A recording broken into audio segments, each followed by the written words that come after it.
Fala galera, bem-vindos a mais um episódio do Universo Generalista. Meu nome é Bruno Marcella. Sou o Caio Rux Pirandelli. Aqui é a Valéria Duarte e a gente está aqui com uma convidada muito especial, Solange Oliveira, que é arquiteta formada pela Mackenzie, trabalha como arquiteta coordenadora de projetos e ela está aqui por uma razão muito especial, que a gente vai trocar uma ideia sobre arquitetura e movimento, porque além de arquiteta, multi-artista, fotógrafa e tudo mais, a Solange ela é multiesportista, é ultramaratonista, pedala, rema, nada. Então a gente vai trocar uma ideia sobre esse tema, sobre arquitetura urbana e movimentação humana. Bem-vinda, Sol. Oi. Sol tá tímida. Bom, esse episódio surgiu também de uma prova que a gente fez juntos, né, Sol? Sim. Daí a gente estava conversando, daí ela tá ouvindo nosso podcast. E eu falei assim, caramba, Sol, tem um assunto que a gente gostaria de abordar muito. E a gente que trabalha com a área do movimento, com a área da saúde, né, que é sobre a influência da arquitetura, sobre os nossos corpos, né, sobre como ela molda a nossa capacidade de movimentação, nossos limites de movimentação. Né, e acho que é para a gente dar o start, assim, a gente começar a fazer esses links. Eu gostaria de fazer uma pergunta para você, Sol. Existe arquitetura para zoológico? Se existe arquitetura para zoológico? Isso. Vamos supor assim, tá chegando um gorila para o zoológico. Tem um arquiteto que vai cuidar do ambiente para esse gorila? Pensar no habitat? Então, eu acho que nos zoológicos, não vou, talvez não fale com tanta propriedade, porque eu nunca trabalhei num zoológico. Sequer frequentei, porque não sei. Eu não sei nem se tem arquiteto no zoológico. Mas eu acho que a gente poderia partir do princípio de que existe nesse caso deve haver, eu imagino, uma junta meio multidisciplinar, assim. Então, primeiro lugar, eu imagino que deve haver algum biólogo e alguém que saiba sobre esse animal, sobre os costumes desse animal, sobre a forma como ele costuma se portar no ambiente, quais são as necessidades dele no ambiente em que ele vive. E aí depois essa lista já abstraindo, né, para o que é arquitetura, essa lista se transformaria num programa de necessidades, que é a primeira informação que o arquiteto tem quando ele vai conceber um projeto. Legal. Então, se existisse um arquiteto de zoológicos, esse arquiteto ele receberia esse programa de necessidades dessa junta multidisciplinar de biólogos. Sim. Que diria, olha, a gente vai receber um urso polar. O urso polar ele precisa de um ambiente frio. Então a gente vai ter que ter um lugar para ter água gelada, porque ele gosta de nadar num lago gelado. E a gente vai ter que ter um outro lugar onde tenha cubos de gelo, porque ele gosta de dormir em cubos de gelo. Perfeito. E aí esse arquiteto ele vai falar, bom, então nesse espacinho aqui de 6x5 que eu tenho, nesse cantinho eu vou fazer um pocinho, e aí vai ter a água gelada, só que embaixo dele tem que ter uma bombinha, um sistema para manter aquela água refrigerada. E aí a colar tem que ter uma caixinha elétrica para o pessoal ficar controlando essa temperatura dessa água. Se ele vai sair da água gelada, é legal ele dar uma caminhadinha e já chegar num cubinho. Vou ter que fazer um quadradinho para o cubo de gelo ficar conservado lá dentro nos 45 graus do Rio de Janeiro. Né? Sim. E aí depois disso a gente pode pôr umas arvorezinhas, plantar uma era, colocar umas samambaia para enfeitar, para, né, dar aquela graça. Então, resumindo, o arquiteto de um zoológico tem que entender do animal que ele vai fazer a arquitetura do ambiente, provavelmente. Sim, minimamente, assim, quando eu entrei no curso, né, as primeiras aulas, o primeiro ano de arquitetura, a gente tem várias matérias para contextualizar a gente, né, para explicar o que é. E aí uma coisa que eu me lembro bem, assim, que me chamou bastante atenção nas primeiras aulas, tem uma disciplina que se chama, pelo menos na grade do curso da Mackenzie, que foi onde eu estudei, se chama Teoria da Arquitetura. E aí nós tivemos um professor que ele falava assim, você precisa conhecer o programa de necessidades do seu cliente, você precisa saber o que ele precisa. Depois que você souber o que ele precisa, você precisa ter informações mínimas dele, da região onde você vai fazer o projeto, de outros projetos similares àquele que ele está pedindo para você, porque ninguém inventa roda, sempre vai ter alguma referência para você olhar. E você tem que ter em mente, isso são palavras dele. Sim. Você tem que ter em mente que a formação de arquiteto é uma formação generalista, porque para cada projeto que você vai fazer, você precisa estudar uma série de coisas que está em volta dele. Legal. Então você estuda na faculdade, aí você se forma, e aí você vai trabalhar estudando antes de conceber alguma coisa. Cada arquiteto estuda da forma como, sei lá, lhe convém. Então tem arquiteto que diante de um programa de necessidades começa a pegar livros e revistas e fotos de viagem para ver referências formais daquilo que ele precisa projetar. Estou projetando uma casa de campo. Então, revistas de casa de campo, livros de casa de campo, fotos de quando eu passei as férias no campo e fiquei numa pousada, e aquilo vai criando a imagem da casa. E é que essa questão do zoológico, né, que o Bruno trouxe, acho que foi essa analogia. provocação, né, de tipo, se o gorila, né, se o urso polar tem essas necessidades biológicas básicas, é visto dentro da arquitetura isso para humanos?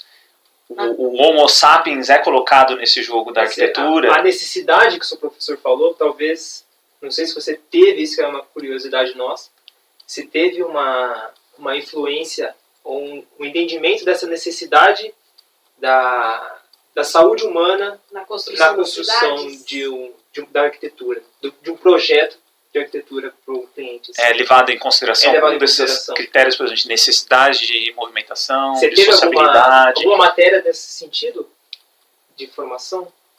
Na formação a gente tem, e na legislação também. Então, por exemplo, durante o curso de arquitetura, você tem as disciplinas de projeto. Então, essas disciplinas, elas são... O curso de arquitetura em si, ele é um curso muito prático. Acho que, sei lá, cerca de 70% dele é prático. Não é um curso que você tenha muitas provas. Entendi. Mas a cada disciplina, você sempre tem que fazer um projeto para colocar em prática aqueles conceitos. Então, nesse momento ali, que é uma coisa meio ateliê, né, que o professor está junto com o aluno, ele já passa ali vários conceitos. Né, e você tem as diretrizes que eles dão no início do exercício.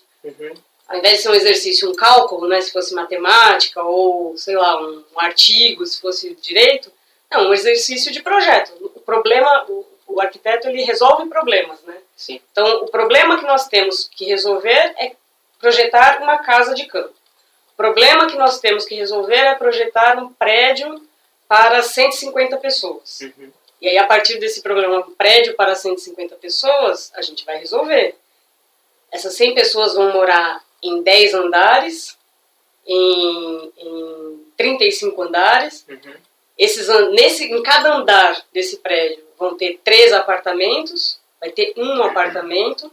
Qual a metragem quadrada desse andar, como as pessoas vão fazer para chegar no seu apartamento, elas vão de escada, elas vão de elevador, e isso vai compondo aquela plantinha que a gente vê quando a gente vai comprar o nosso apartamento, quando a gente vai comprar a nossa casa. Mas tudo pensando no excesso de conforto, não na necessidade, quando a gente pensa nesse animal no zoológico, dele viver da forma mais saudável possível. Isso que a gente está querendo. Como você disse que é multidisciplinar, existe essa multidisciplinaridade para falar a necessidade do humano, por exemplo, é um movimento. Esse projeto tem que fazer com que o cara, por exemplo, se mova livremente dentro da casa ou dentro dessa cidade. Tem esse viés de conforto mesmo, né? Eu acho que a gente pode depois puxar também essa questão de escritório, trabalho em escritório e tudo mais. Mas na casa mesmo, às vezes, por exemplo, uma sala de estar, ela tem que ter um espaço para o sofá. Ela tem que ter um espaço para você... Raramente, pelo menos na minha experiência assim, que eu vi até hoje, se é projetado uma casa ou um espaço com... Qual é a maior quantidade de movimentos que pode ser feita nesse espaço, né, de propício para o movimento, já que a gente, né, fala bastante da parte evolutiva humana, né, e vê nós como animais, o quanto a arquitetura ela não molda, ela não evita, ela não tem estruturas que evitam o movimento, vamos dizer assim. Né, ela inibe o movimento. E a gente pode até falar também da questão de acessibilidade. Né? Porque a acessibilidade ela facilita muito o movimento para um número de pessoas na sociedade, né? E isso é muito positivo, mas o quanto isso também não pode ter aspectos negativos para quem necessita de movimento. Né? E como a arquitetura vê isso hoje, ou se tem algo em torno disso, porque eu vejo que talvez sejam os últimos critérios a serem levados em consideração na construção do espaço. Igual quando você pensa num apartamento, a gente está aqui em São Paulo, para quem está nos ouvindo em outro lugar, cada vez mais os apartamentos são menores, né? Eu já morei em lugares que eu não conseguia estender o meu tapete de yoga. Então, aquele espaço não foi pensado se uma pessoa quisesse, por exemplo, sentar no chão. Você tá entendendo? Porque eu acho que o lucro vem antes dessa necessidade humana, né? Na verdade, assim, a gente tem dois... Na verdade, não é que os espaços não sejam pensados para o movimento ou que se pense em espaços que dificultam o movimento. Acho que, na verdade, a gente tem dois tipos diferentes de empreendimentos. Então, por exemplo, e de públicos. A gente pode ter projetos de arquitetura, e aí vou até falar engenharia, residenciais, para determinadas regiões e determinados públicos, onde a gente vai ter possibilidade de desenvolver espaços adequados, de tamanhos adequados, que sejam além daquilo que a legislação diz que é mínimo. Porque todo projeto, seja ele de classe A, nível alto, a casa de luxo, até o empreendimento bem pequenininho, tipo Minha Casa Minha Vida, primeira moradia bem baratinha, todos esses empreendimentos, se eles forem desenvolvidos dentro da legislação, eles precisam ser aprovados pelas prefeituras. E isso só acontece de acordo com uma legislação urbanística para que você faça essa aprovação desse projeto. Essa mesma legislação, ela dá dimensões mínimas. Tamanho de janela mínima, tamanho de ambiente mínimo. Então, a diferença é, esse empreendimento de público, baixa renda, habitação de interesse social, que a gente fala, ele sempre vai trabalhar no mínimo do mínimo. É o tamanho mínimo do dormitório, da sala, do banheiro, da área de serviço, quantidade de pavimentos, tudo é o mínimo. Mas se eu vou para outra ponta, que é o empreendimento, né, triple A, que eles falam super caro, a casa de luxo, no condomínio, super preparado, o meu dormitório, não estou falando nem do banheiro, meu dormitório, ele pode ter 8 por 8, 8 metros por 8 metros. E aí eu vou fazer um banheiro de 6 por 6. Está acima do mínimo que a legislação pede. E aí eu vou aprovar isso. O que eu não posso é, por exemplo, ter um banheiro de 90 por 90 e falar que isso é um banheiro, que vai ter um vaso sanitário, um chuveiro e uma pia. Entendi. Tem dimensões mínimas para eu dizer, isso aqui é um banheiro, vai ter um chuveiro, um vaso sanitário e uma pia. Além disso, para mais disso, Melhor para quem está morando. melhor para quem está morando. Então, tá ligado ao dinheiro primeiro, Sim. porque aí a gente está falando, né, de empreendimentos imobiliários e vem toda aquela história de especulação imobiliária. Um empreendimento de interesse social, para que ele seja interessante para quem vai construir, para o incorporador, para o construtor, realmente tudo tem que ficar ali na ponta do lápis, no mínimo. Agora, se ele está na outra ponta, um público-alvo que quer um empreendimento de maior valor agregado e pode pagar por aquilo, esse público vai ter ambientes maiores. Dentro desses ambientes, você vai ter uma sala de estar onde você pode ter um sofá, um rack com a televisão, talvez uma poltrona, e você ainda consiga sentar no chão. E conforme isso vai caminhando desse ponto maior, de espaços maiores, com maiores possibilidades para o menor, vai diminuindo. Abaixo desse, talvez caiba um sofá menor e só o rack não cabe uma poltrona. Mas o cara senta, mas dá no talo. Ele sentou e postou o pé na parede. Que é o ponto que a gente está querendo chegar, né? Não só dos espaços, mas talvez ampliar para uma cidade como um todo, né? Na cidade isso também acontece, porque você tem a legislação que vai dizer tamanho de rua local, tamanho de via arterial, que é o que pega o trânsito da via local e vai levar para a via expressa, tamanho de via expressa, né? Só que ela dá esses tamanhos todos para privilegiar o automóvel. Sim. Né? Quando você está numa cidade, hoje em dia, você está falando de uma rua residencial, tipo a sua rua. Tem as diretrizes que o leito carroçável, né, que é onde o carro anda, ele tem que ter uma medida X, e depois tem que ter uma sarjeta, depois tem que ter uma guia, e depois tem que ter uma calçada, e depois vem a fachada da casa. Isso não é acessível, porque o cadeirante ele está em cima da calçada. Se ele quiser descer para o leito carroçável e atravessar para o lado seguinte, como é que ele vai vencer aquele dentinho? Quem anda, pula. Ele não. Então, a mesma legislação diz que você tem que criar uma rampa para ele descer. Agora, e se você, ao invés de fazer esse dente, essa rampa e todos esses desníveis, você trabalhasse com pavimentos de cores diferentes? Onde o carro circula é preto, onde o pedestre anda é amarelo, e fosse tudo nivelado. Entendi. Seria uma cidade mais acessível, sim, sem sim, todos de fato. esses obstáculos, Sim. e pensada para facilitar o movimento, porque o cadeirante ele se beneficiaria disso, e quem não é cadeirante também, né? Eu tenho uma dúvida só, acho que até uma questão importante, que é até uma questão de função aqui em casa, né? A Val vê as coisas muito mais do lado de beleza, eu vejo muito mais de função, né? Eu não sei como que é para vocês essa questão, essa balança entre função e estética, né? Sim. E você comentou dessa necessidade do cliente, né? Essa necessidade para quem está fazendo o projeto. Pelo que eu estou entendendo, a necessidade é o cliente que fala.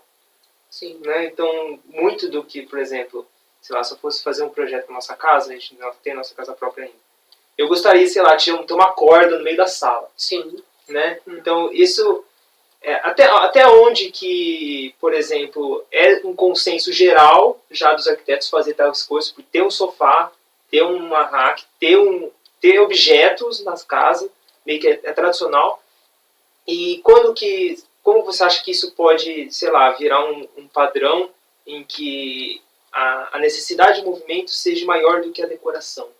Então eu vejo, por exemplo, crianças. Né? Uma criança num ambiente com muita decoração é um ambiente de risco para ela, né? Tá dizendo muitos móveis. Muitos móveis, né? Caminho. A mesinha de centro. A mesinha de centro. Não ter uma corda ali no meio da sala, Sim. realmente, para poder brincar, é um exemplo. O Bruno quer morar no estúdio de CrossFit. Eu acho que sim, Seria massa, seria massa. Dormir no chão e subir na corda. Porém, acho que tem as questões que são bem interessantes da diferença de arquitetura e de organização espacial de outras culturas, né? Por exemplo, eu acho que você pega o Japão, Sim. Verdade. né? Você já não tem essa divisão muito clara de sala de estar com quarto, dorme-se no chão, senta-se no chão, É tudo compacto. é tudo compacto, e ainda assim é uma outra perspectiva de arquitetura, eu acho que de beleza, de estética, né? Uma estética, eu acho que diria até mais minimalista, não sei, eu acho que a ideia seria essa. Quando que talvez essa cultura do movimento seja mais forte, por exemplo, que a cultura da estética, né, num ambiente? ou a estética seja por base a função de movimentação. Isso, Mas perfeito. é que isso também é muito pessoal e cultural, né? Sim, então, mas eu Então, queria por entender... exemplo, em Bali, né? Eu e a Sol, a gente tem um gosto assim, de arquitetura muito parecido, né? As casas são feitas de bambus, tem muitas escadas, tem muito... Então ela deixa o corpo se movimentar mais. Então isso é muito pessoal e cultural, né? Não, então, é exatamente isso. Eu queria Tem as questões pessoais, porque, né, ou você vai ter a figura do cliente, ou você vai ter a figura da própria pessoa fazendo o seu ambiente, porque também tem isso, né? Longe de ser o mundo ideal, né? Mas nem todo mundo consegue contratar um arquiteto. Então a gente está falando de muita gente que escolhe os móveis e vai ali moldando o seu próprio ambiente. Tem as questões culturais, mas a arquitetura ela sempre foi permeada, sempre será, é um dos conceitos da arquitetura, as questões estéticas. Então, e aí, assim como a gente fala, né, o iluminismo, o barroco, assim como a gente tem essas divisões na literatura, por exemplo, a gente tem na arquitetura. Então a gente tem uma arquitetura dos anos 50 no Brasil, para fazer um recorte, né? Dos anos 50, especificamente no Brasil, especificamente em São Paulo, onde você tinha muita incidência de móveis em concreto. O sofá era de concreto, o móvel onde vinha a TV, ele era em concreto, era uma laje de concreto e as pessoas colocavam aquilo ali. Não tinha muito essa coisa de modificar os lugares dentro do ambiente. Dava-se muita importância, por exemplo, para a cozinha, como seria o armário, quais as alturas, né? Tem uma casa que é bem representativa desse período aí, que é a casa da Lina Bobardi, que é a arquiteta que projetou o MASP. Uma casa que se chama Casa de Vidro, é lá no Morumbi. Então ela tem um jardim enorme, que ela mesma fez. Ela é de vidro, porque ela gostaria que aquela casa ficasse voltada para o jardim, ela queria sentir o jardim dentro da casa. Tem muitos móveis de concreto, mas tem poucos móveis, né? Tem muitos móveis, mas tem poucos móveis. Não, tem algumas peças de concreto, mas são poucos móveis, muitos livros. E ela dedicou um tempo à cozinha. A questão da ergonomia na cozinha, que é uma questão da arquitetura, mas que também tem a ver com o movimento. Legal. Qual é a altura de uma bancada para você cortar uma carne sem ter que ficar curvado, sem sentir dor nas costas, para você abrir um armário sem ter que ficar na ponta do pé. Isso, inicialmente, era uma discussão que uma boa altura para você abrir um armário é uma altura onde você não precise ficar na ponta dos pés. Mas, de repente, na sua casa da Daval, não, a gente quer aproveitar para fazer um alongamento. Então, a gente quer o armário um pouquinho mais alto para a gente dar uma esticada assim e abrir. Entendeu? Você falou isso, então, pôr a geladeira no andar de cima, né? Fazer um fundo falso, assim, pra gente conseguir pegar na geladeira. Então, essas questões, assim, do movimento e da estética, elas moldam muito essa questão do lugar. Sim. Quando a gente sai, né, do Brasil, quando a gente sai do Brasil, às vezes a gente nem precisa sair do Brasil.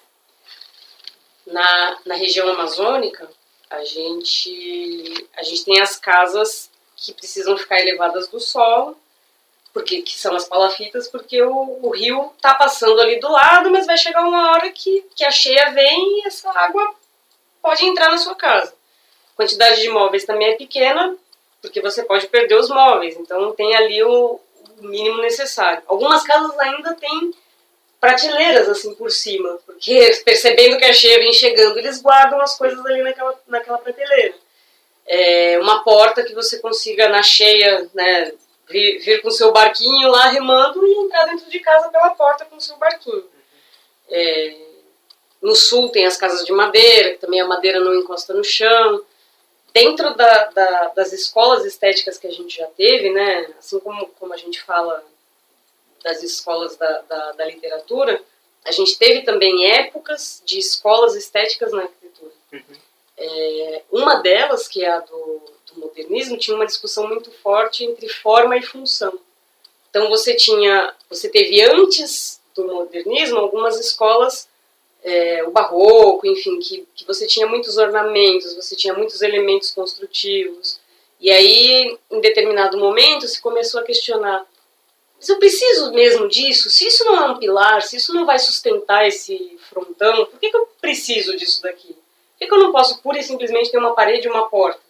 Por que eu tenho que ter uma parede, uma porta, na frente da parede eu tenho que ter um frontão com duas colunatas, com um arremate, Começou a ter um questionamento. Começou a ter um questionamento. Sobre as tradições. E o que manter, o que tirar, até que ponto aquilo acrescenta ou não.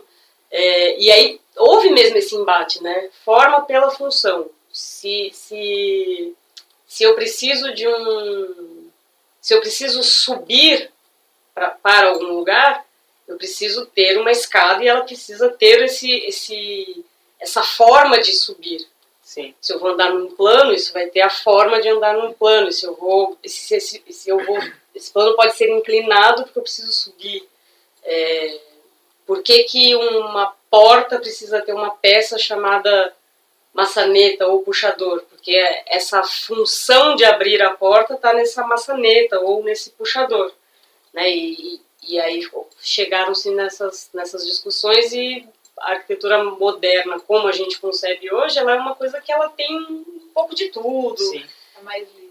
Mais livre, tem lá aquela questão do neoclássico, que aí é uma outra discussão, que aí vem a tal da psicologia em cima da arquitetura, né?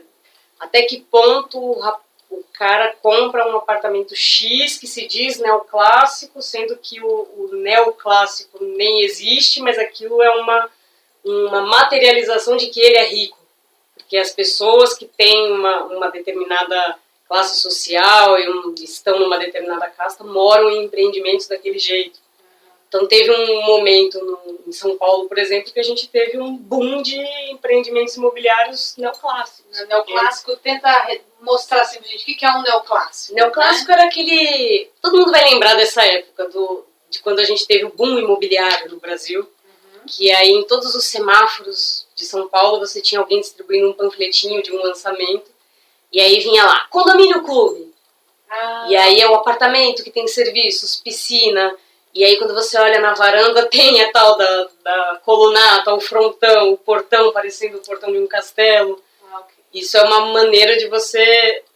Tem lá a forma, a Apartamento função, gourmet. Apartamento gourmet, apartamento gourmetizado. E aí tem essas questões estéticas também. E essa questão do status é interessante, porque esses prédios muito grandes, que tem, enfim, academia, piscina, De 25 muitas vezes essa estrutura nem é usada, né, por quem Sim. mora lá. Uhum. Né? Então realmente tem A essa... própria casa, né? É. Então tem umas estatísticas que quando você vê o fluxo da pessoa na casa, tem alguns cômodos que, sei lá, quase no ano a pessoa ficou alguns segundos ali, né? Usou bem pouco. Usou bem pouco. E só, refletindo, né, nessas questões, o quanto que você vê, por exemplo, de importância do arquiteto nessa balança entre excesso de acessibilidade e o excesso de dificuldade. Então, por exemplo, um exemplo simples, uma porta, né? Um exemplo de extrema dificuldade seria, sei lá, uma porta de ferro que o cara precisa fazer uma força tremenda para abrir, né? E o excesso de conforto que o cara consiga abrir com o poder da mente, que provavelmente já vai existir. Né? O cara chegar em casa e as portas já abrirem automaticamente. Só dele chegar tem um sensor e abre. Nem com a mente, né? Só o sensor e abre. Então ele não vai precisar nem fazer mais função do punho, né? A força do punho. Agora já tem até digital, né? A gente já tem amigos que Sim, tem... sim, digital, mas sensor. Até no shopping, né? Sensor da porta abrir, ou seja, o que você acha? Qual a sua opinião em relação a isso? Nessa balança, será que a gente não tem que seguir no caminho do meio, nessa acessibilidade? E não ser totalmente acessível, que você não precisa fazer mais nenhuma função, é só chegar e abrindo, do que ao contrário, ninguém conseguir entrar, você precisa ser forte para entrar. Você pensa assim num prejuízo físico? Sim, eu penso. Eu tive, na semana passada, eu tive num congresso de construção e inovação. Então foi lá no Sinduscom em São Paulo. Então alguns projetistas, algumas empresas foram apresentar os seus produtos e aí a gente conseguiu ter um panorama assim global das inovações que a gente tem no mundo da construção civil.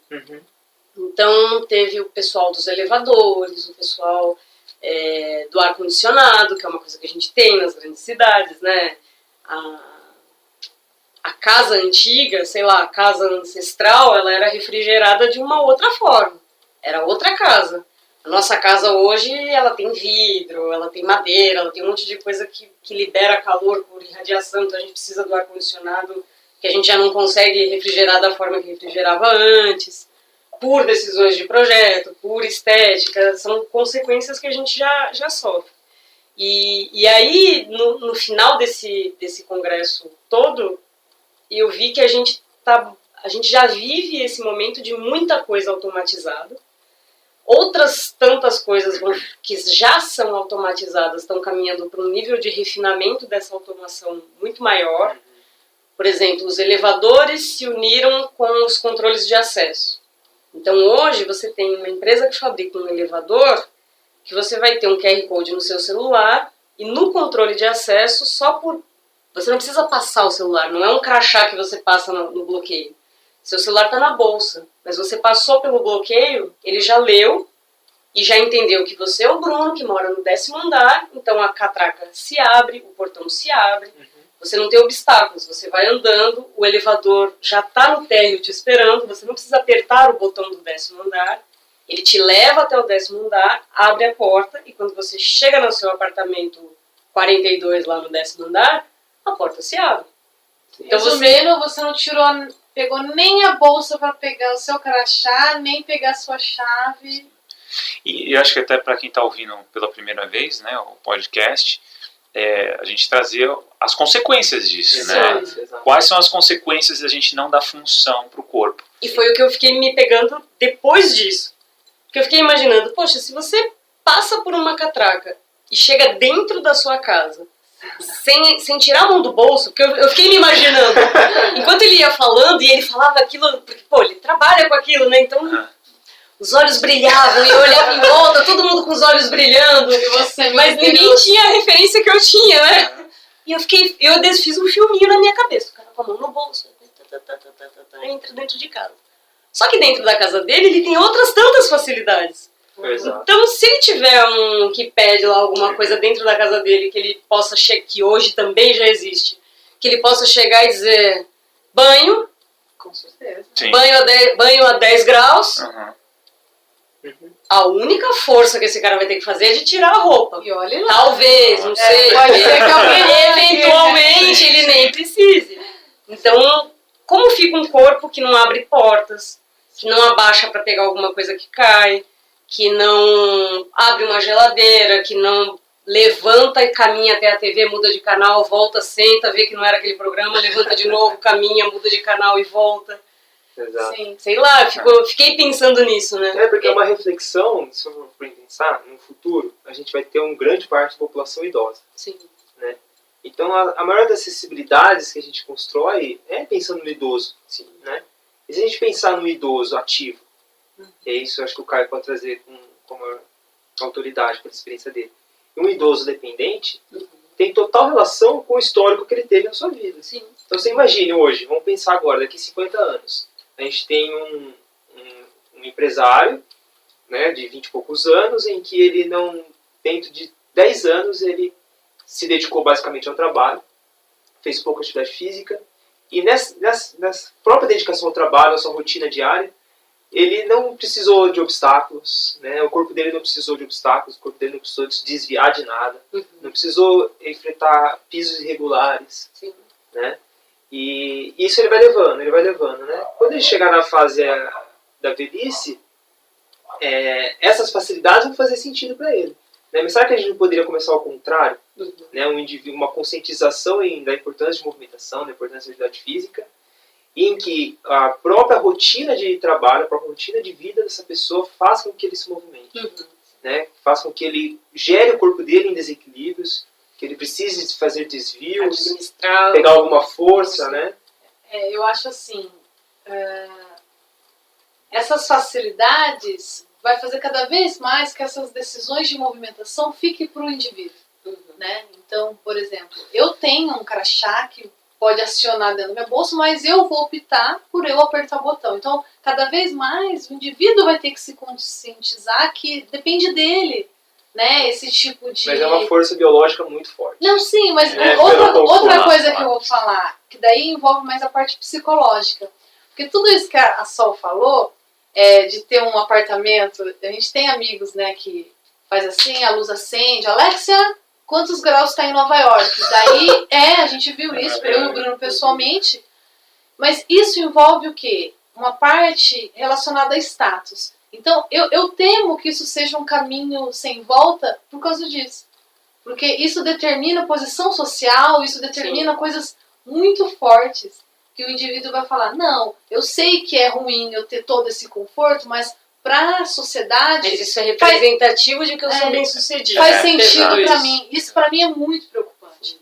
Né? Porque a gente vai ficar girando em volta do mesmo tema, que é tudo que é braçal não tem tanto valor, tudo aquilo que envolve movimento não tem tanto valor.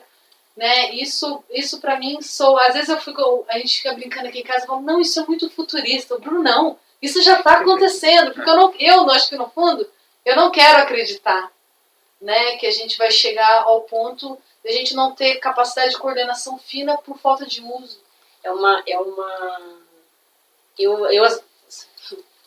Eu e às vezes eu com a Val, eu piro em várias situações, assim, porque eu fico imaginando, a gente tem mil ramificações, né? Porque se por um lado a gente está numa sociedade que está conseguindo viver mais tempo, a gente já viveu o mundo já foi um lugar onde o cara que vivia pra caramba vivia 40 anos. Hoje a gente está num mundo onde um cara vive 100. e passa 100, 105 e por aí vai. Né? Então, hoje as pessoas vivem mais dependendo de onde elas estiverem, das opções que elas fizerem para a própria vida. Elas podem conseguir viver esse mais com saúde, se movimentando, viajando. Todo mundo já deve ter visto aí o exemplo dos velhinhos europeus, né, que no verão na Europa, e você pergunta, 70, 75, 80, e grupinhos viajando. Esses são aqueles idosos que, né, conseguiram ter Conscientizaram, né? e fazem o seu movimento, estão ali com a cabeça trabalhando e viajando e procurando conhecer. Por outro lado, a gente tem toda a tecnologia que vem surgindo. Será que essa tecnologia vai limitar essa forma como essas pessoas vão envelhecer e a possibilidade que elas vão ter de curtir o mundo pelas próprias pernas no futuro? Será que isso tem algum impacto? O garotinho que fica lá o tempo inteiro com o dedão no celular, será que no futuro a gente vai ter gente com um dedão maior do que os outros dedos, porque as crianças ficaram ali no celular? Sabe aquelas coisas, tipo, né? Sei lá, e aí as cidades, como que elas vão refletir tudo isso, né? Cidades inteligentes, foi uma coisa que foi abordada lá no seminário. Smart cities, ok, né? Temos cidades inteligentes. Mas temos cidadãos inteligentes para utilizar essas cidades? Mas e a inteligência motora, né? Que eu Sim, acho que é. Mas eu acho isso que é pra essa inteligência. Isso pra gente pesa muito.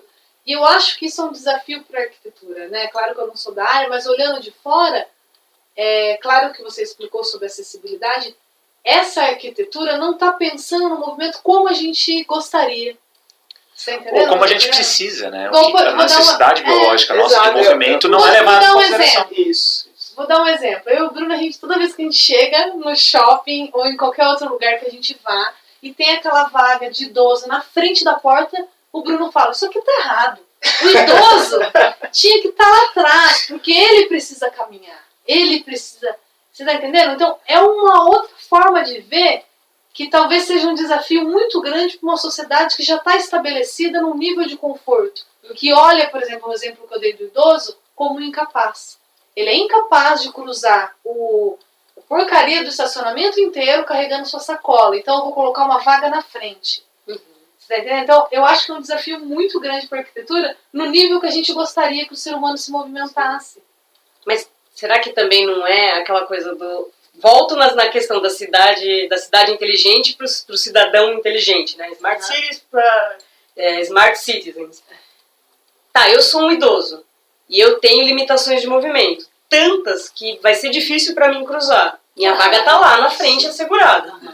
Eu, por outro lado, sou um outro idoso que quero, pra mim tudo bem, ok, eu tô de patinete, ou eu ando pra caramba, eu sou ultramarista, então eu vou parar lá no fundão e vou atravessar. A pessoa, entendeu? É que nem você falou, o cara, ele tem o crachá dentro da bolsa. Tá, mas eu vou desabilitar aqui o botãozinho do crachá, porque eu quero apertar o botão da catraca, eu quero apertar o botão do elevador, eu quero subir, quero abrir a porta. Então, é o que eu disse, a responsabilidade vai ser... Mas aí a gente entra num ponto, que inclusive eu estava conversando com o Bruno hoje, que é a natureza humana, o comportamento humano. Que é o que? O nosso padrão de comportamento é o que? A gente diminuir o custo de transações, vamos dizer assim. Então, a economia comportamental, por exemplo, isso é bem clássico, é bem claro que se você deixar o doce mais perto da altura da sua mão, de você fazer menos esforço do que para uma fruta, a tendência da população como um todo é consumir mais doce. Se você inverte isso, você coloca as frutas mais acessíveis e o doce menos acessível, a tendência, estatisticamente, isso é um monte de estudos mostram que a tendência sua é consumir mais as frutas. Então, a questão é a gente apostar de que a gente vai, enquanto sociedade, a gente vai conscientizar todo mundo de que a gente tem padrões de comportamento, de instintivos. Vai economizar energia. De economizar, assim, isso é algo trabalho. Homo sapiens, velho, a nossa natureza é essa. E a gente tentar evitar o esforço. Seu Jaiminho, né? do Chaves. Evitar a fadiga. Evitar a fadiga. Então, assim, qual é a responsabilidade tanto dentro da economia, da arquitetura, tudo isso entra em consideração. Porque, então, se a gente toma como um pressuposto que as pessoas não vão ser racionais, Exato. e a nossa tendência é muito maior a agir dessa forma de diminuir custo de transações, né? Então, qual que é a responsabilidade, né? Então, a gente não pode levar, eu acho que cientificamente é uma perspectiva errônea achar que a gente vai educar indivíduos para agir de uma forma que não é o padrão natural humano. Então, a gente vai ter que assumir responsabilidades. Acho que dentro da economia isso vem sido discutido com políticas públicas, não aqui no Brasil ainda, né, mas na Europa, em alguns países, que é o quê? A gente saber que a gente está lidando com humanos, com gorilas, com homo sapiens, que eles não vão usar isso como pressuposto. Então aí entra até a responsabilidade dessas ciências, da arquitetura, da economia, da gente trabalhar de forma realista. Que é, se a gente colocar facilidade demais, vai ser ali. A adesão maior vai ser para isso. Para facilidade. Para facilidade. Sim. Então, se a gente não se forçar, até, né, são técnicas também da área de economia. No segundo episódio, isso. Né? Então, se a gente não criar técnicas ou a gente moldar o ambiente para até de pensar, em vez de facilidade, a gente pensar em obstáculos. Sim. Né? De criar obstáculos de forma em que essa seja a regra. E que essa seja a regra, e que você tenha a acessibilidade. A questão, acho que hoje a grande dificuldade é essa, né? Como a gente provém acessibilidade sem jogar todo mundo para acessibilidade, para quem realmente precisa dela. E acho que passa um pouco também pela interdisciplinaridade, na verdade, que é uma discussão que se tem muito, assim. Coordenação de projetos, né? Coordenação de projetos é você ficar junto de uma equipe de projetos. Projetistas diversos, cada projetista ele é especialista naquilo que faz. Mas você precisa de uma oposição, né? Porque você, com cada projetista especialista, você precisa criar uma obra generalista. Sim. Então, uma discussão que a gente tem é como integrar todos esses projetistas, de modo que eles possam seguir especialistas nas suas áreas, porque as normas, as legislações que eles precisam obedecer para fazerem projetos eficientes e eficazes são muito grandes, então não dá para o cara ser especialista em hidráulica, projetista de hidráulica, e ficar divagando sobre elétrica, sobre acessibilidade, sobre não sei o quê. Você precisa ter uma equipe composta por todos esses caras, mas fazer com que todos eles conversem e saibam as necessidades uns dos outros para que eles possam atender. Tá, mas a gente fica discutindo isso só em nível de projeto e a gente não discute no nível das cidades, a gente não discute no nível da educação, a gente não discute uma equipe de professores dentro de uma escola. Será que eles já não deveriam, de repente, preparar uma criança, um grupo de crianças para procurarem os obstáculos? Perfeito. Agora que vocês são jovens, vamos subir por ali, deixa a rampinha pro vovô. Será que não seria assim a forma de ensinar uma criança? Eu fico com essas questões, assim, né? Porque hoje, 2019, a gente está discutindo cidades inteligentes, elevador que fala sozinho, mas ninguém está discutindo a garotada que vem vindo. Sim. Né? E ninguém está discutindo, de repente, também o ocupante daquele prédio super inteligente, né? A gente tem, guardadas as devidas proporções, mas existe o empreendimento lá de interesse social que você vai disponibilizar para uma população que morava em comunidade, em favela, e antes de você pegar essa população e colocar nesse empreendimento, você ensina para ela como morar num prédio. Pode parecer louco, mas tem gente que precisa aprender a morar num prédio. Porque a gente já teve episódios nos primeiros empreendimentos que foram os primeiros, pelo menos aqui no Brasil, né? Que o pessoal saía da comunidade, chegava no prédio, e aí de manhã o cara juntava o lixo lá do domingão, na segunda-feira ele abria a porta e colocava na porta do lado, no corredor. Mas era assim que ele fazia na casa dele, sim. Porque né, não tinha um andar embaixo, não tinha uma outra porta do lado. Regras. E não é porque o cara, não, esse cara é grosso. Não, ele a vida inteira ele não sabia. Então alguém teve que falar pra ele, olha, aqui é o prédio, você vai morar aqui. tá vendo aqui, ó, nessa portinha aqui tem esse latão de lixo. Você vai pegar o seu lixo todo dia, de manhã, e vai pôr aqui. Vai vir um cara, vai retirar. Né? Você não pode gritar dentro da sua casa a ponto que o seu vizinho do lado ouça. Você não pode ouvir música alta às 11h30 da noite. Tiveram que ensinar tudo isso. Sim. E guardadas as devidas proporções, como eu disse, talvez a gente tenha que fazer algo parecido lá na base para ensinar para essa cidade futurista aí que a gente acha que vai vir, né? Não sei, de repente. Então... E é uma das coisas que a gente, essa questão do generalismo, né? Acho que passa muito pela questão multidisciplinar, que você falou, mas eu acho que eu tenho uma... Às vezes quando eu ouço falar de multidisciplinaridade ou interdisciplinaridade, é de não ter um pressuposto central para os profissionais conversarem em torno. Sim. E eu acho que volta lá na questão do zoológico que a gente trouxe isso. Uhum. Sabe? Porque o quê? Cara, a gente está lidando com gorila. Essa entendeu? pergunta ele pode fazer para várias coisas. Várias coisas. E assim, e aí, se a gente não entende qual a necessidade do gorila, não, assim, cada profissional vai fazer uma coisa. Sim. E aí eles vão tentar chegar não numa conversa, numa orquestra. Cada um vai tocar um instrumento que nem doido. Sim. E falar, tenta para ficar um pouquinho mais, que dá para ouvir, melhora um pouquinho aqui, pronto, passou. Não é algo construído em cima de uma ideia central, que seria necessidade biológica humana, comportamento humano, e por aí vai. Talvez a biologia evolutiva, né, como a gente traz nesse podcast também, deveria ser o centro de tudo. Né? O comportamento humano deveria ser o centro de tudo. E aí usar isso a partir daí, não a partir só da estética isolada, usar ele como um fundamento básico. Né? E... Deveria ser a voz que fala, tá, mas entre o laguinho e a casinha do cubo de gelo, vai reto ou vai ter uma subidinha?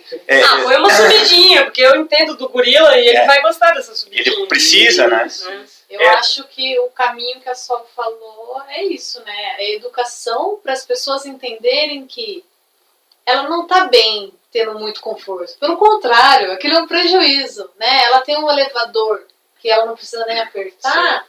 Não é vantagem para ela como um animal, né? Talvez possa ser vantagem do ponto de vista de conforto, porque o cérebro dela vai querer economizar energia a qualquer momento, mas do ponto de vista biológico como animal, foge que é cilada, Bino, né? Foge, Bino, porque você vai estar... E o que o Caio falou, acho que não só educar a criança, mas sim dentro da formação acadêmica, das principais áreas, o zoológico humano ser apresentado para todo mundo. Né? Ser apresentado por nutricionista, ser apresentado por psicólogo, ser apresentado por fisioterapeuta, por arquiteto. Para todo mundo. Porque é a base. Então, daí a interdisciplinaridade consegue dialogar melhor. Né? Daí a gente consegue tirar mais essas barreiras, né? Entre as áreas. Mas é muito difícil, né? Todo mundo aqui usa metrô, as pessoas formam filas na escada rolante para não pegar a escada fixa.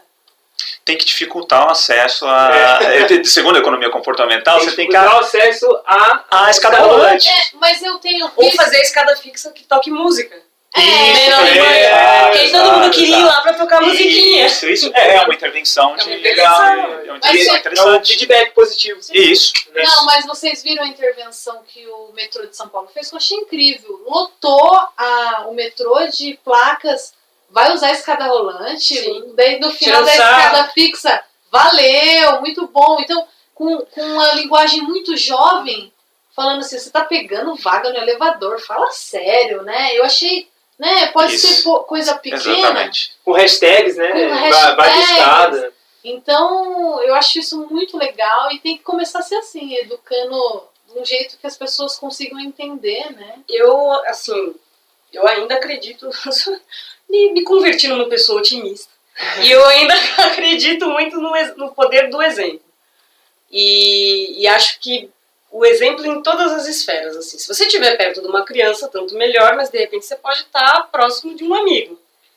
E estamos aqui conversando, vamos lá, chegamos no metrô, naturalmente vai e pega a escada. O cara não vai falar, tipo, não, vamos de escada rolante. Ele vai falar, é chato, né? O cara vai achar que eu sou um preguiçoso do caramba. Aí o cara vai e sobe a escada rolante. Talvez no dia seguinte ele vá naturalmente e suba.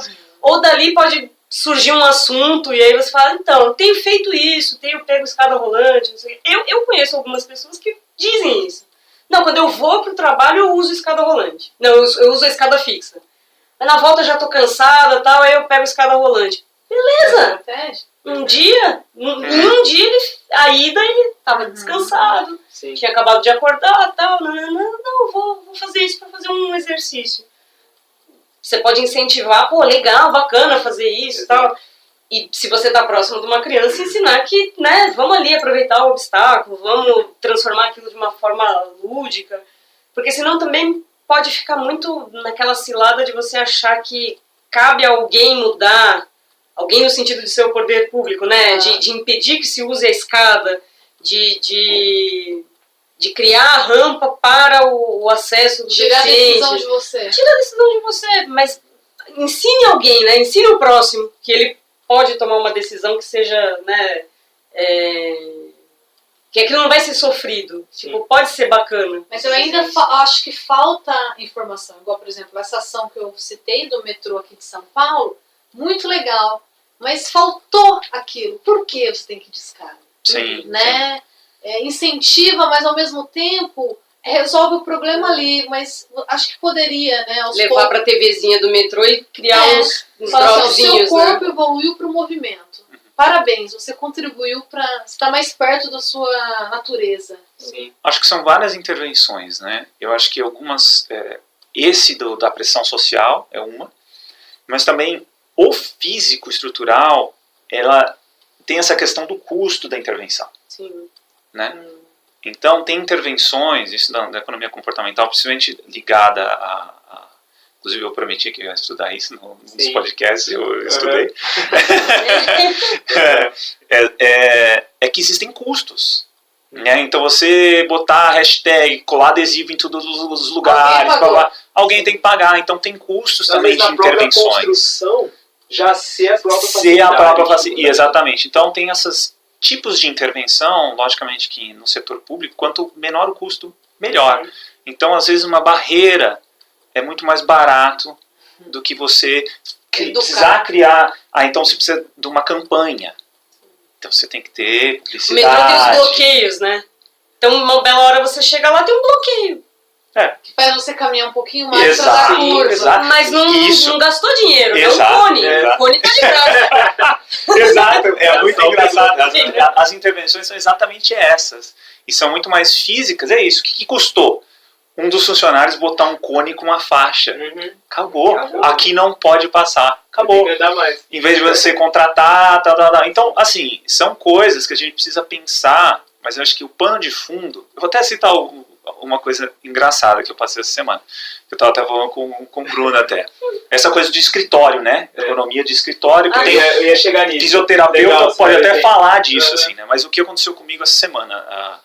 Eu tem o espaço inclusive quem estiver ouvindo conhecer o espaço da Google e tal, repasse esse podcast para eles ouvirem, porque é ridículo que eles têm lá. Assim, eu fui, de vez em quando eu tenho um dia livre, que eu pego para trabalhar nos meus projetos, e eu prefiro ir num lugar, um coworking, sei lá, um espaço aberto, que as pessoas, todo mundo trabalhando, então me ajuda a focar. Aí tem esse espaço da Google, do campus Google, perto da Paulista. Aí eu fui lá, fazia um tempo que eu não ia, entrei, eu falei, vou subir de escada. E aí tá lá, suba de escada, né? Tava toda a campanha dele lá. Ninguém vai de escada lá, né? Ninguém vai. Fui lá, cheguei no corredor, 3 portas. Ou seja, não sabia qual que era. Aí eu fiquei com medo de abrir e tocar o alarme. Aí eu falei, eu não vou arriscar, né? Nunca vou lá quase. Eu falei, não, vou subir de elevador. Aí fui lá, subi de elevador. Subi de elevador, eu falei assim, opa, vou pegar o cantinho dos puffs. Que era porque assim, eu já fui lá algumas vezes e já sentei no chão. E as 2 vezes me mandaram levantar. E assim, fora o mal-estar, né? Todo querendo assim, oferecendo espaço para eu, não, senta aqui, ó, tem lugar aqui. Eu falei, não, deixa eu sentar no chão. Aqui com o computador, eu colocava o laptop em cima da cadeira, sentava no chão. E todo mundo assim, mal-estar, né? Aquela coisa Você não está no conforto. Aí eu cheguei lá, falei, vou lá nos lugares de puff, que eu acho que ninguém vai me encher o saco. Cheguei lá, surpresa, arrancaram o lugar de puff. Era quase sentar no chão. Não era confortável. Aí um monte de cadeira, mesa no lugar. Falei, puta merda, né? Eu falei, aí o que adianta? Aí todo mundo lendo Harari. né? O Sapiens. Todo mundo naquela merda, lendo o metrô, todo mundo lendo Harari. A arte da guerra. Tipo assim, não E não entenderam. não transfere, entendeu? Então, assim, a gente acaba discutindo muito essa parte de biologia evolutiva aplicada ao movimento, à saúde humana, coisa que o Harari não traz tanto, traz com limite. Do Harari. O Sapiens, né, do Harari. Fala sobre evolução. Sobre evolução, e tá super na moda. Só que, assim, entender... Uma coisa é você ler sobre evolução, outra coisa é você... Tá super na moda carregar ele debaixo do braço. Isso. Não quer dizer que tá super na moda ler o livro. Mas assim, eu imaginei, o Harari, inclusive, já deu palestra na Google, não aqui no Brasil, né, mas na gringa, mas assim, não tem absolutamente nada no ambiente. E assim, aí eu levanto, tô lá, cansei. E, tem essa coisa de todo mundo, ninguém levanta, cara. Ninguém nem alonga, não faz nada. Aí eu levanto, alongo. Fico de cócoras, né? Mesmo que eu tô sentado. Do Google. E fica todo mundo, né? Assim, incomodado com aquilo. Você levanta e você já sente a pessoa te acompanhando com o olhar. Ela não levanta, mas ela te acompanha com o olhar. E aí tem esse ambiente, assim, né? Então, essa parte da ergonomia, o quanto... É isso que eu ia perguntar pra Sol. Cara, né? A gente já sabe... Enfim, eu acho que a Sol pode falar um pouquinho, depois a gente explorar isso dentro da fisioterapia, né? Dentro dos estudos. Como que é, Sol, por exemplo, esse diálogo entre arquiteto e ergonomista? Porque, por exemplo, acabou de sair um artigo, mês passado, revisão sistemática na JOSP, uma das principais revistas aí internacionais, mais uma vez trazendo a importância que não existe relação entre postura e dor, e que não existe postura ideal. Que o ideal é que você se movimente, varie a postura, busque o conforto, e dentro desse conforto seja a variação de movimento, né?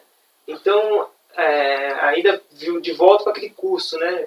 Quanto vale investir mesmo em uma mesa, em uma cadeira extremamente ergonomizada, né, para ter os ângulos certos e tudo mais, sendo que os principais respaldos para a saúde corporal é o contrário. É que você varia o máximo possível, você tenha um ambiente de trabalho em que você consiga se variar o máximo possível. Como que é essa comunicação entre o arquiteto e o ergonomista? Existe um diálogo entre eles ou não? Antes uma briga? Antes eu queria voltar um pouco na história que o Caio contou. Porque eu também sou a estranha. Eu trabalho num escritório e, eventualmente, quando eu estou em auditoria, eu vou para outros escritórios de outras empresas.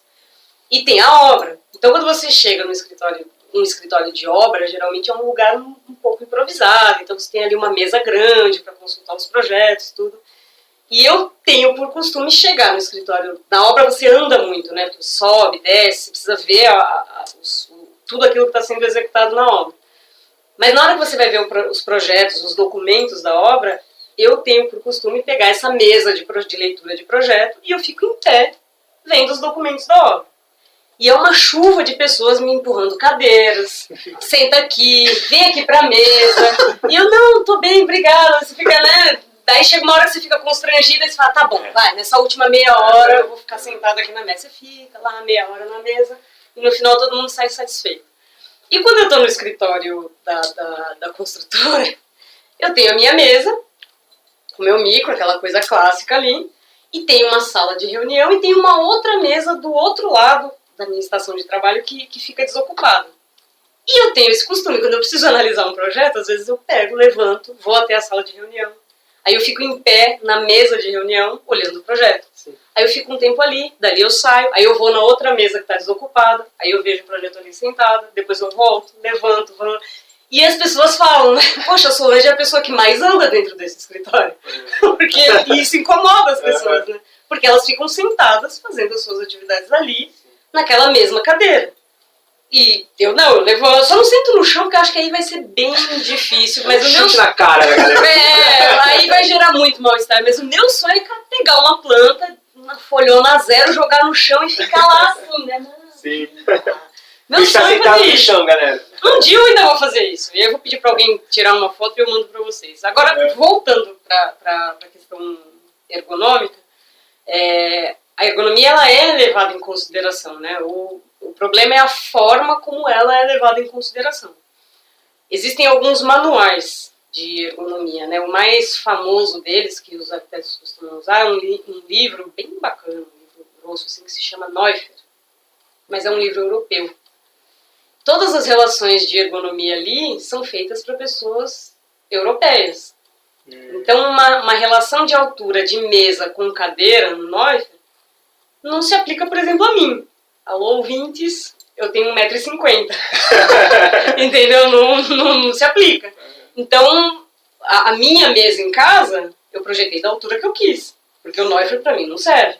Né? E assim as outras coisas. Porque nesse livro tem a distância que a parede tem que estar, o tamanho desse tampo de mesa, qual a altura dessa cadeira, a altura desse tampo, se tiver algo em cima, uma prateleira, alguma coisa, qual é o máximo de profundidade que teria que ter, qual a altura para que você consiga sentado, digitando, pegar aquilo. Então, tudo funciona muito bem para o alemão de 1,80. Sim. O gabiru brasileiro de 1,60 no máximo já fica meio assim. Mas pensando em função, só a função dessa junção do arquiteto com o ergonomista. Claro, pensando principalmente o ergonomista numa saúde corporal, mas o foco realmente, se for ver, é a produtividade. É a produtividade. É o cara não precisar não sair da posição para ele conseguir... Quem usa a ergonomia é o arquiteto. Né? Você pode ter pessoas que se especializam nisso, né? Geralmente quem lida muito com design de mobiliário, estuda isso mais a fundo, mas é uma tarefa do arquiteto, porque a ergonomia ela tem que estar em todos os lugares, né? Acender uma lâmpada, abrir uma porta, isso deveria permear o trabalho do arquiteto. Mas quando você fala de um escritório, essa ergonomia está a serviço da produtividade. Conforto em primeiro lugar. Conforto em primeiro lugar. Se é para o cara ficar sentado digitando, então você vai fornecer o máximo de conforto para ele ficar 8 horas, com menos 1 hora de almoço, sentado digitando. E aí se tem o objetivo de prevenir a tal da LER, que é a altura da bancada. Bom, aí tem toda aquela coisa que a gente sabe que de fato não é assim. E tem o outro lado da ergonomia. Aqui no Brasil, acho que eu nunca vi. Mas, por exemplo, na Europa, tem empresas que têm salas de reunião com mesa numa altura normal, sem cadeiras, com bola de pilates, aquela bola. Sim. E ar-condicionado no último. Então as pessoas entram ali, ficam sentadas naquela instabilidade com ar-condicionado no último, porque não é uma reunião que fica 2 horas, para desconforto. É para desconforto. Tá gelado e você não consegue ficar sentado gostosinho. Então você tem que resolver rápido o problema e liberar a sala. Entendeu? Tem outras que também são ao contrário. Uma mesa tipo bistrô, uma mesa mais alta, com uma banqueta que você não consegue muito sentar numa banqueta alta, numa mesa alta, né? Você sempre fica com tipo metade da bunda apoiada, o outro pé no chão. Fica ali numa posição desconfortável, apoiando o cotovelo. E não, vamos discutir então rapidinho, porque você também já não aguenta ficar naquele ar-condicionado, ou não tem janela, e aí você fica tenso, porque você não sabe o que tá rolando. Tudo pensando já na função que é, tipo, agilidade.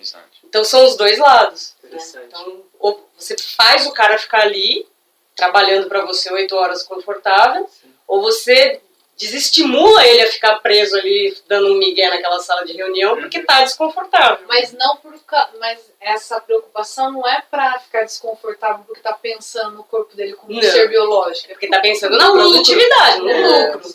Porque ele precisa resolver rápido e voltar para a posição dele rápido. Interessante. Eu acho que muito da ergonomia também vem, que eu vejo, por exemplo, em empresas, em escritórios, ele vem também com essa coisa da postura correta. Claro. Né? O apoio para os pés. Apoio para os pés, ou, né, a coluna reta, evite ficar, né, curvado, e que não tem respaldo nenhum, né? Nenhum, nada. E tem um monte de gente que trabalha com isso como se fosse um respaldo para a saúde, mas não existe nenhum. O respaldo que esse cara vai conseguir realmente é o objetivo, que é conseguir ficar mais tempo nessa posição. Mas se o respaldo, se a busca for saúde corporal, evitar dor, é justamente o contrário. Então, porque de repente o cara tá ali, e você já deve ter visto casos assim, que ele trabalha o dia inteiro com apoio para os pés, a cadeira ajustada, o apoio para o cotovelo, longe do tampo da mesa, o apoio embaixo dos punhos, do teclado, 90 graus, e ele digita. Mas aí ele vem e fala pra você, pô, cara, mas eu sinto essa coisa aqui no joelho, Bruno, que não passa. Aí você fala, fica lá na ergonomia, né? Que resposta você dá pra um cara desse? Exatamente. Será que essa posição realmente é adequada? Eu acho que é uma luta muito grande a gente conseguir desmistificar isso das pessoas, né? Porque tá na base, né? Tá desde o ambiente de trabalho dele, tá desde o canal que ele assiste na TV que fala isso, tá no médico que ele consulta. Tá na norma. Não, Tá na norma. está nos profissionais também. Eu acabei de fazer um curso de formação em yoga e eu não sei por que surgiu esse assunto maldito e eu fui abrir minha boca para falar que celular não causa problema no pescoço. Text neck. Quase me mataram. Ai. Até agora eu vou ter que pesquisar o estudo, o vídeo do Pablo explicando e eu vou mandar no grupo. Porque, não, como não? Da pessoa fez assim, tipo, né, eu tô falando bobeira. Daí eu falei, é um assunto que também é delicado para se falar, né? Porque parece que você tá agredindo uma verdade absoluta. E parece que você está defendendo o uso do celular. É. Não é isso. Exato. Não Mas é você isso. falou isso, você tomou o cuidado de não ficar usando. Não, a moça veio falar comigo depois. Daí eu expliquei a parte científica, ela falou, mas também a gente tem que tomar cuidado para não ficar tanto na ciência. Eu falei, olha, não, tem que ter uma base, né? Porque se cada um for jogar conforme uma regra, vai ficar difícil. E não é por causa disso que você não está deixando de criticar o celular, o uso do celular, excessivo do celular, não é? Você não precisa de um único argumento, só para né? o público ter uma noção do que a gente está falando do text neck, né, que é o celular dando no pescoço, que o estudo que foi feito é que, segundo o levantamento desse estudo, não, por mais que tenha uma relação mecânica, realmente, quando você faz flexão no pescoço, você tem uma relação mecânica maior, porém, a causa da dor e a causa da disfunção não é por uma questão somente mecânica. A principal questão é mais social, ou seja, principalmente adolescentes. O fato de eles usarem o celular está envolvido com, às vezes, com experiências mais, por exemplo, negativas. Isso tem mais relação com o aparecimento de disfunção e dor do que o próprio tempo ou a postura da postura flexora do pescoço. Ou seja, você ficar tentando corrigir o pescoço é pior do que você tentar tirar o celular da pessoa. Né? O ideal é que ele consiga mesclar e variar a postura, né? E variar o uso do celular e não colocar um rótulo de que ficar com a postura flexionada. Ou é só o celular, ou né? é só o celular. Multifatorial. Exatamente. Outras coisas, né? Então isso é bem complexo, né? Porque a gente está falando o quê? Eu estava numa sala de profissionais, de fisioterapeutas, de professores do movimento. Então, tem hora que eu desanimo, mas tem hora que eu ganho esperança de novo, porque dá a impressão que a gente está cavando com colher de café e as grandes mídias vêm com uma pá inteira, assim, né? Falando o contrário. Né? Acho que falta que a gente fala em todo podcast, esse pano de fundo de entender o Homo sapiens, entender a biologia evolutiva, o animal e as nossas necessidades, né? Então acho que... E um pouco também, assim, entender o Homo sapiens, o animal, para quem de repente tem um pouco de base para ter esse olhar.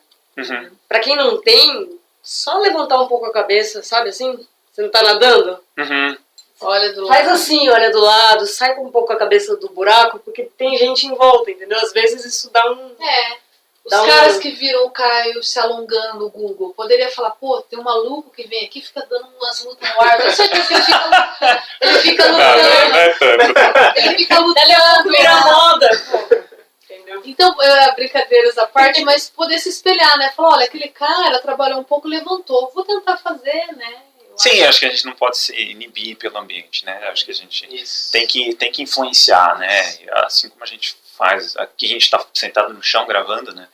Então, em casa também evito usar o máximo possível de sofá e tudo mais. Acho que conforme a gente vai mudando essas coisas também, a cultura vai mudando. Sim. E cada profissional, né, assim como a Sol tem essa noção crítica, a gente, cada um na nossa atuação, acho que é importante trazer esse raciocínio, né? Eu acho que não pode deixar de citar, né, um grupo que faz isso, que é a galera do parkour. Que utiliza a arquitetura então, urbana. Não tem como não né? encerrar esse episódio sem falar desses caras, né, que utilizou a arquitetura urbana em prol do movimento. Né? Então eles olham aquela estrutura e vê as possibilidades de movimento. Né? Isso é fantástico. Eu pratico muito pouco parkour, mas na minha adolescência eu andava muito de skate. E é coisa basicamente similar, muito sim. similar, porque quando você anda de skate, você começa a ver, andar na rua, assim, você começa a andar numa praça, você vê, putz, cara, acho que eu faria tal manobra naquele lugar. Mas andar pela rua é diferente, né? Porque assim, a gente mora em São Paulo, né? Estamos sendo ouvidos pelo Brasil inteiro. Nós moramos em São Paulo. Fora do Brasil também. Fora do Brasil também. Mas nós moramos em São Paulo. E São Paulo tem aquela coisa de que, majoritariamente, todo mundo tá ou um metrô, ou um carro, ou um ônibus.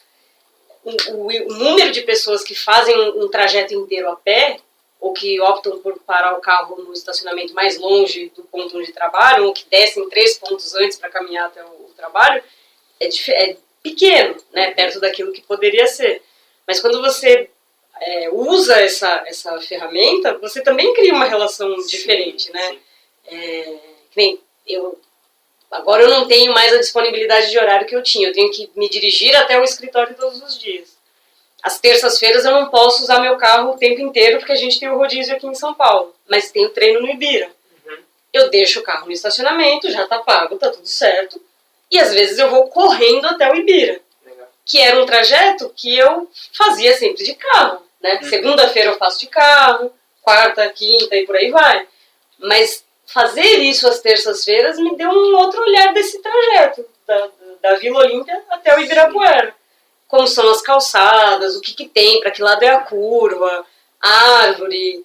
Tipo, já me peguei memorizando raiz de árvore. Pô, aqui tô chegando perto daquela raiz que eu tomei outro pico no outro dia.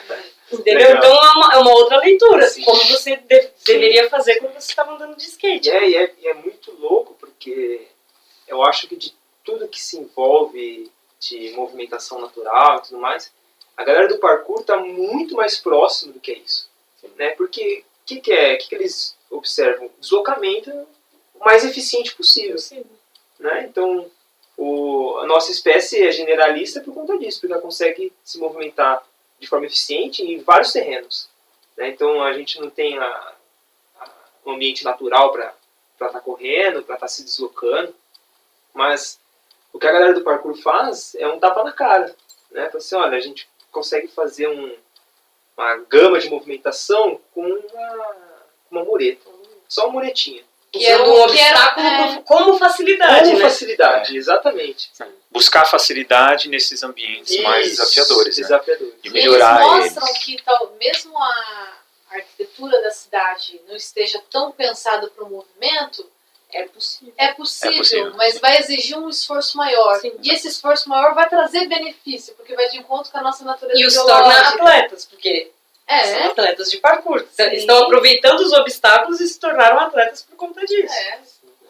Não temos montanha para treinar na cidade de São Paulo, né? Então vamos pular essa raiz da árvore aí no caminho pro Ibira. Subir um banco, subir uma escada. Sim, e inclusive o pessoal do parkour antigamente, né, tem um vídeo antigo que era disso, um cara entra no shopping e começa a fazer quadrupedia. No meio do shopping e tal, e vê a reação das pessoas, né?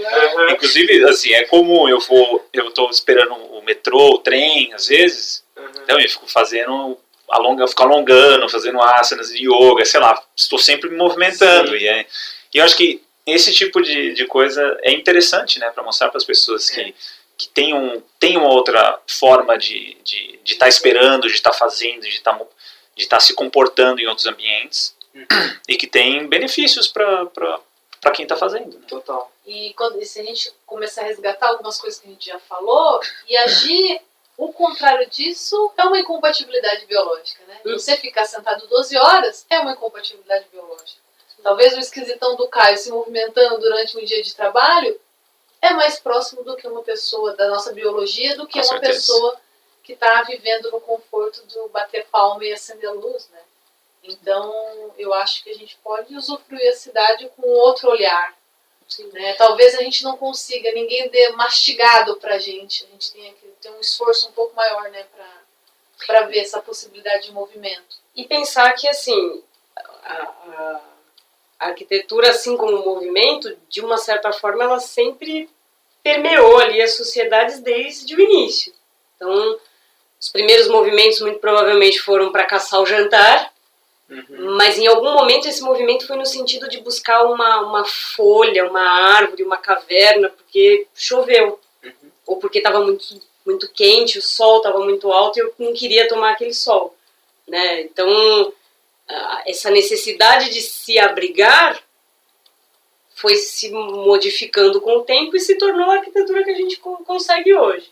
Então, com a tecnologia da caverna, a gente conseguiu chegar até aqui com um elevador que se abre no bater das mãos. Então, o movimento, a forma a postura correta ou não correta, né? A postura que mais te agrada, porque acho que ao invés de correta, talvez fosse essa palavra, né? Qual é a postura que te agrada mais? Você prefere trabalhar agachado? Você prefere trabalhar metade sentado, metade agachado? Não é um questionamento que talvez a maioria das pessoas se faça hoje. Talvez tenha pessoas que fiquem as 12 horas sentadas porque elas nunca foram levadas a pensar que elas poderiam ficar as 12 horas em pé também. Eu não sei qual foi o autor, mas ele disse que a melhor postura é a próxima. Né? Acho que isso define, né? Sim. A palestra, né? Posição número 1, posição número 2, posição número 3, né? E eu acho que uma referência também são as crianças, né? Sim. Assim, quando você vê elas desenhando, mesmo elas fazendo tarefas, se você deixar elas à vontade, vai fazer no chão deitado, vai fazer de vai cócoras, parar no banheiro, vai na parede, vai na mesa, vai em cima da mesa, vai, né? Eu acho que e o quanto que é necessário de estrutura para parar uma criança se movimentar, né? É uma energia muito demanda muita energia até moldar isso para acessar a movimentação, né? Então, acho que tem momentos que a gente precisa estar mais focado, precisa estar mais, mas nem sempre isso tem que vir com uma postura estática e parada. Acho que todo mundo, eu trabalho no chão, todo mundo aqui acho que usa o computador no chão, e a gente está assim, consegue focar, fazer bastante coisa, mudando posição, não, uma coisa não evita a outra, simples, né? Coisa simples, mas que somando isso ao longo da vida, assim, a preservação de mobilidade, preservação, tipo, é nítido isso, né? E até quem quer retomar isso sofre um bocado no início. Sentar no chão não é fácil, né? De quem não está acostumado. Criança fica horas ali mexendo, de tudo quanto é posição. Mas o adulto vai ter que passar por esse processo. A gente já falou isso, né? No outro, que é normal passar por esse processo, né? De adaptação, porque a gente parou lá atrás. Mas isso traz um benefício muito grande, principalmente a longo prazo, para idosos e tudo mais. É muito importante. Eu acho que é isso, né, galera? Acho que a gente conversou, explorou bastante. Eu queria muito explorar isso daí, é uma coisa que eu tava já martelando com o Caio, assim, Caio, a gente tem que trazer um arquiteto, porque envolve muito, cara, essa relação de corpo-movimento. E, putz, eu tô bem satisfeito com o nosso episódio. Espero que o pessoal que escutou... Tô com a cabeça cheia de coisa pipocando imagino, só acho que a gente plantou várias coisas na cabeça. Eu espero que o pessoal que escutou a gente consiga ter esse olhar novo aí para o seu ambiente de trabalho, para o seu ambiente de casa, de deslocamento. E se puderem, compartilhem com a gente a experiência de vocês, né? Vai ser interessante para a gente poder dar sequência. E a ideia agora também é a gente poder fazer outras perguntas de zoológico para outros profissionais. E eu acho que o que pode ficar não esperem também uma arquitetura urbana fazer o pano de fundo para você. Haja, né? Modifique. Não espere alguém fazer, né? A sua em todos os sentidos. Tipo, na sua casa. Você pode mudar coisas na sua casa. Você pode tomar decisões na sua caminhada pela cidade, né? Enfim, você pode usar a cidade a seu favor. Tem coisas que não são tão bem resolvidas assim, mas você pode assumir uma postura de atuar em cima daquilo, né? Eu acho que sair do conforto pode ser o primeiro passo, né? Sim. É isso aí. Obrigado, Sol, pela participação. Valeu, gente. E é isso aí, galera. Até o próximo episódio. Valeu. Abraço.